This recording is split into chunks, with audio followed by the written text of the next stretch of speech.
வணக்கம். ஒரு 60 வயது பெண்மணி. அவங்க 12வது முடித்து வேலையெல்லாம் கிடச்சி வேலைக்கு போயிட்டுருக்கும்போது கல்யாணம் முடிச்சு வச்சிட்டாங்க. அப்போவே அவங்களுக்கு நல்ல வேலையெல்லாம் கிடச்சிருக்கு. ஆனால் திருமணம் ஆயிடுச்சு. அப்புறம் குழந்தைங்க கணவர் அப்படின்ட்டு வீட்டில் சும்மாவே இருந்து போதும் அப்படின்னு சொல்லிட்டாங்க. அப்போ அதனால் அடிக்கடி கணவரெலாம் ரொம்ப கஷ்டப்பட்டு வெளியே போய் வேலை செஞ்சுட்டு வர்றாங்களா. ஏதாச்சும் ஒன்றுனா சும்மா தானே இருக்கேன், வீட்டில் சும்மா தானே இருக்கேன், இதை பண்ண வேண்டியது சும்மா நீ இருந்துக்கிற, அதனால் உனக்கு போர் அடிக்கும், சும்மா நீ இருக்கிற அப்படி ஏதாச்சும் சொல்லிகிட்டே இருப்பாங்க. சரி, இவங்களும் அப்படியே 60 வயசு ஆயிடுச்சு. இவங்க கொஞ்சம் நல்லா சாமி கும்பிடுவாங்க.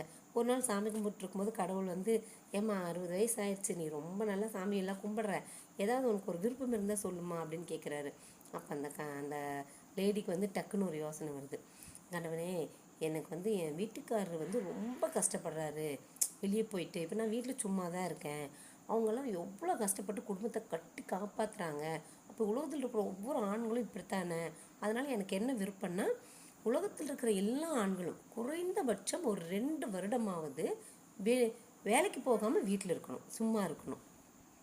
அவங்க என்ன ஒரு கணவர் 10,000 ரூபா சம்பாதிக்கலாம், ஒருத்தர் 40 ரூபா சம்பாதிக்கலாம், ஒருத்தர் 50,000 1,00,000 சம்பாதிக்கலாம்.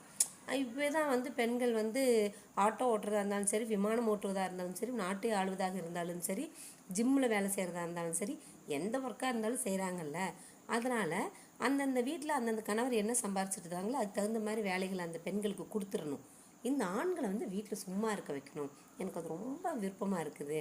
சும்மா இருந்துட்டு ஜாலியாக காலையில் எழுந்திரிச்சு குழந்தைகளுக்கு வேணுங்கிறத சமைச்சு கொடுத்து அனுப்பி டிஃபனில் போட்டு தண்ணி எடுத்து கொடுத்து அனுப்பிச்சிட்டு நான் அப்படியே வேலைக்கு போகும்போது வெளியே நின்றுட்டு கர்ச்சிப் எட்டுவா, கண்ணாடி எட்டுவா அப்படின்னு சொன்னால் சும்மா தானே இருக்காங்க, குடுக்குன்னு ஓடி வந்து கொடுத்துட்டு அப்புறம் சாயந்தரம் வீட்டில் வந்து நாங்கள்லாம் வர்றக்குள்ளார சும்மா வீட்டை கூட்டி விட்டுட்டு சும்மா துணிமணிகளை துவைச்சி போட்டு சும்மா இந்த ஜன்னலை அது இதெல்லாம் தொடச்சி வச்சு அப்படியே நாங்கள் வந்த பின்னாடி இந்த குழந்தைங்க சாக்ஸு ஷூவெல்லாம் தூக்கி போட்டாங்கன்னா சும்மா அதையெல்லாம் எடுத்து வச்சுட்டு அவங்களுக்கெல்லாம் ஹோம்ஒர்க்கெல்லாம் கரெக்டாக பண்ணிட்டாங்களான்னு பார்த்துட்டு நான் வந்துன்னா சும்மா ஒரு டம்ளர் டீ வச்சு கொடுத்துட்டு ஸ்நாக்ஸ் வச்சு கொடுத்துட்டு ஏதாவது நடந்து போன வந்த கதையெல்லாம் சும்மா சொல்லிக்கிட்டு அப்புறமா வந்து பார்த்திங்கன்னா சும்மா எனக்கு பிடிச்ச மாதிரியோ இல்லை என் குழந்தைகளுக்கு பிடிச்ச மாதிரி ஏதோ ஒன்று சும்மா செஞ்சு கொடுத்துட்டு அவ்வளோதான். அப்புறம் பாத்திரம் மண்டத்தையெல்லாம் கழுவி வச்சுட்டு அப்புறம் துணிமணி மடித்து வச்சுட்டு தலைகாணி வரையெல்லாம் போட்டு பெட்டெல்லாம் விரிச்சு விட்டு சும்மா தானே இருக்கிறாங்க வீட்டில். அப்படியே ஒரு சும்மா இருக்கணும் அவங்க.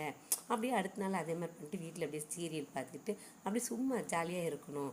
இது கஷ்டப்பட்டு ரொம்ப நொந்து போயிருக்கிறாங்க ஆண்கள் எல்லாம். அந்த 20,000மோ 50,000மோ இல்லை 1,00,000மோ அது வந்து இந்த பெண்களை வேலைக்கு போய் அனுப்பி அதுகளை சம்பாதிக்க வைக்கணும் அப்படின்னு எனக்கு ஆசை. கடவுளே, தயவு செய்து வந்து இதை நிறைவேற்றுங்கன்னு சொன்னாங்களாம். கடவுள் மறுக்கவா முடியும்? சொல்லியிருக்காராம், கூடிய விரைவில் நீ வந்து கண்டிப்பாக அதை பார்த்துத்தாம்மா போவேன். 2030 2040 வந்து அந்த மாதிரி ஒரு வாய்ப்பு நான் கண்டிப்பாக அந்த மாதிரி ஒரு ஏற்பாடு பண்ணித்தரேன் அப்படின்னு சொல்லி கடவுள் சொல்லியிருக்காரா. அதனால் பெண்களே, நீங்கள் எல்லோரும் ஆண்களை சும்மா இருக்க விடுங்க. புன்னகையுடன் வாழும். நன்றி, வணக்கம்.